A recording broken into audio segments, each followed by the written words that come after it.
So element 29 is listed on the Venture Exchange, as well as the OTC QB and the BVL in Lima. Our main objective is to explore for Tier 1 copper discoveries in Peru. We will be making forward-looking statements, so please review our cautionary notes. I like to say we're on the front end of the critical minerals value chain, finding the copper today that's needed for tomorrow. We're in a world-class mining jurisdiction. Our team is very Peruvian-centric, and we already have resources on the books, and we're looking to expand on those. So we spent about 8 years building out this portfolio. We primarily focused on the western side of the Cordillera in the older magmatic arcs, and we made a discovery called Elida, which sits to the north of Lima, and we put that into a Pravco back in 2018 and listed in late 2020, along with 3 other projects, including our Flota Cobre project, which also sits about 26 kilometers south of Cerro Verde.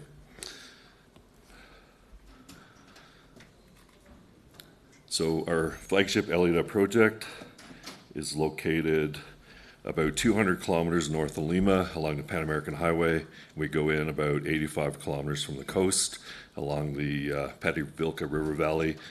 The road is paved up to about there, 75 kilometers, where there's a hydroelectric station, and then about 15 kilometers of gravel road. What's really important here is that the project itself is located at about 1,500 meters elevation, so very low elevation, compared to, for example, Antamina, which is the 7th largest copper mine in the world, which is located about 100 kilometers north of us.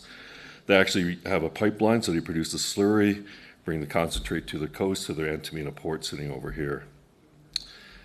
So that's very exciting. We can actually drive to their port in about an hour and a half without actually having to do any kind of infrastructure improvement. We're also very close to the Chancay megaport, which is expected to be the largest port in all of South America, and basically we can drive there in about 2 hours as well. So we have really good infrastructure for mine development and operation. You can again see where all the big mines are. So Tortomocho sitting to the south of us, Antamina to the north, and then of course we're sort of in the middle and much closer to the coast. Zooming in on the property itself, you can see where the actual ore body sits on the eastern side of our property. But what's really interesting here is that the road is actually paved up to this power plant, and this is what they call a sleuth gate. So they actually have a tunnel that runs about 5 kilometers through the hill, where they actually take water in here, push it through the tunnel, and produce power on the western side. So I guess the point being, there's been a lot of infrastructure development in this valley, so it makes it really good for de-risking it for potential future development. Just zooming in on the ore body itself, we put together an initial resource model back in 2022, and you can see an outline of that here with the pit-constrained resources. That pit itself has a strip ratio of about 0.74 to 1, and you can see inside of the pit some high-grade copper mineralization coming to surface. So you essentially have about 0.5% copper outcropping on surface here, which makes for a really good starter pit. This resource is put together based on about 14,000 meters of drilling. So very little drilling. Generally speaking, you probably wouldn't do a resource model until you have about 30 or 40,000 meters of drilling. So there's lots of room to expand this resource and grow it. And hopefully I'll show that to you in the next couple of slides.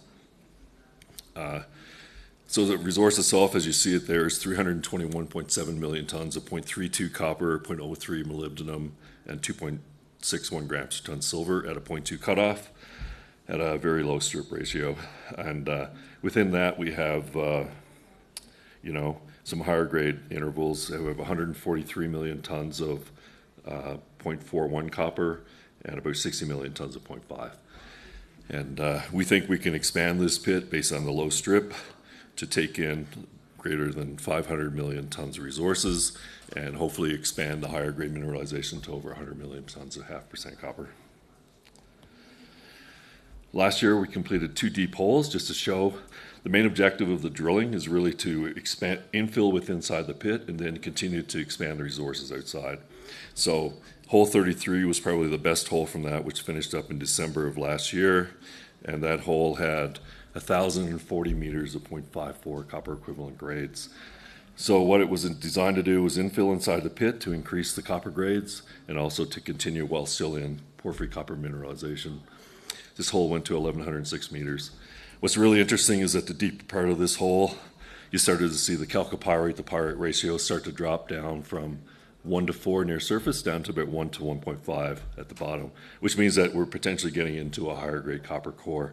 So the last 310 meters of that hole ran 0.71% copper equivalent grade, and we expect the grades to continue. The hole was ended at Christmas of last year for operational reasons, so we're hoping to get in and continue drilling that hole this year to try and find that high grade copper core.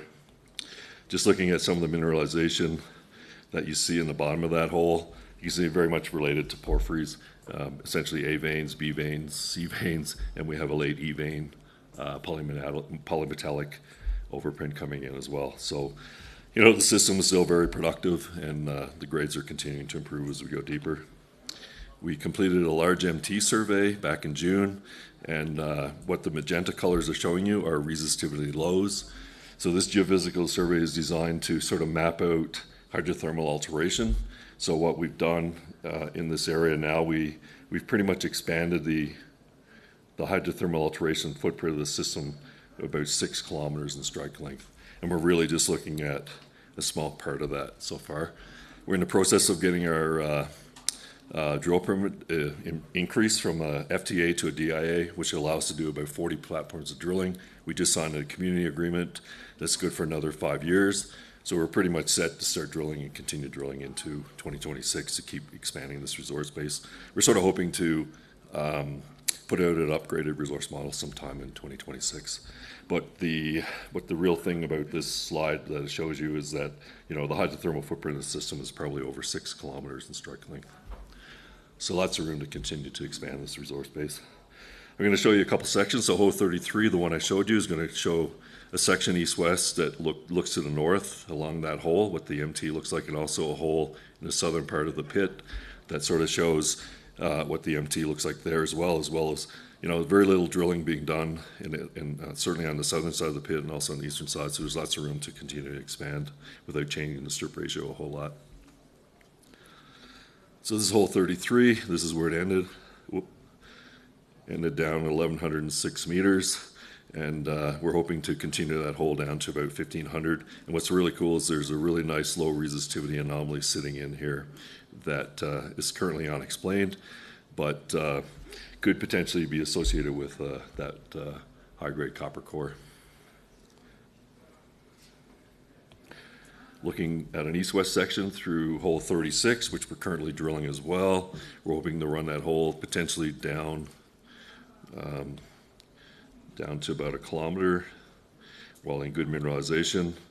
But that hole is expected to infill with inside the pit and also increase the grade significantly, and we expect that hole to continue in mineralization to test this low resistivity target as well. So we're pretty excited about the results that we're expecting from these holes.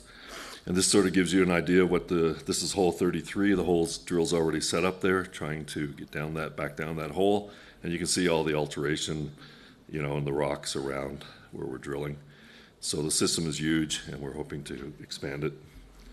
We also have 3 other projects in southern Peru,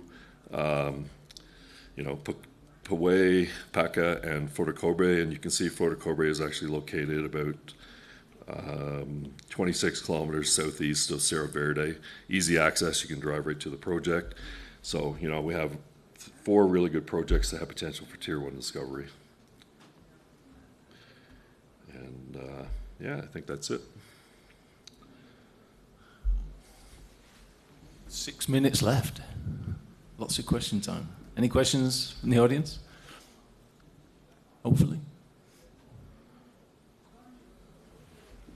No? Oh, there we go. Can you just wait for the microphone? Where's the guy with the mic? Thanks.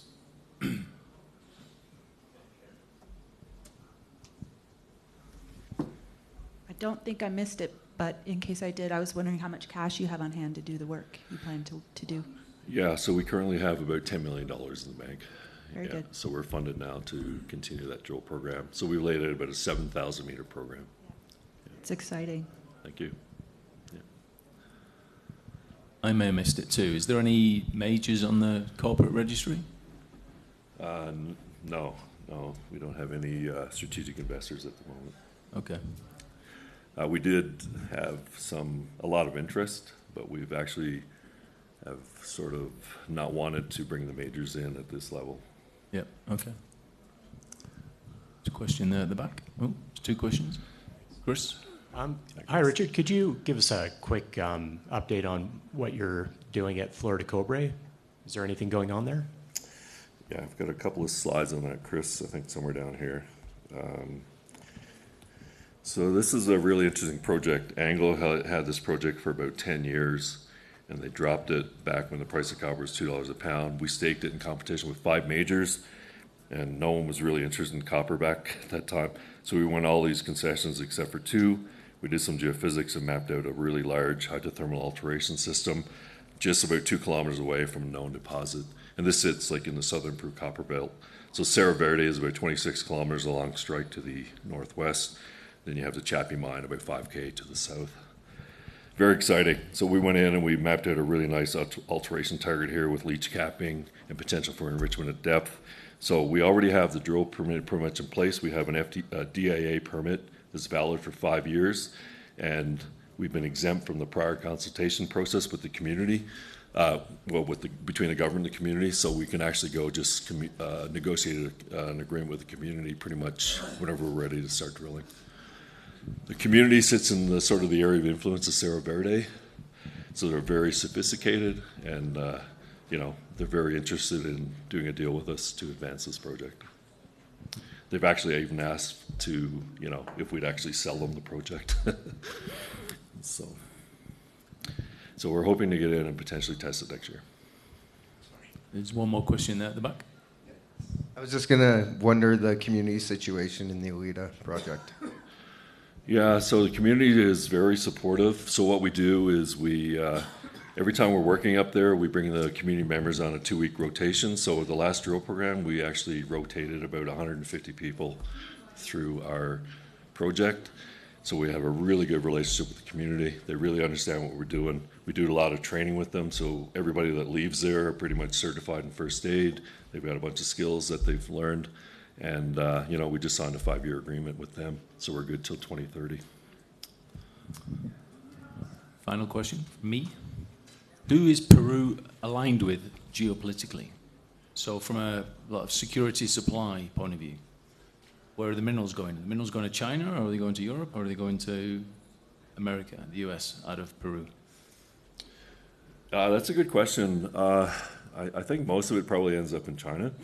But I know there is, Freeport, for example, have the Cerro Verde mine, which is the largest mine in the world. I'm pretty sure most of that copper, especially the raw, like the cathode copper, probably comes out of Peru and goes directly to the U.S. and other parts of the world.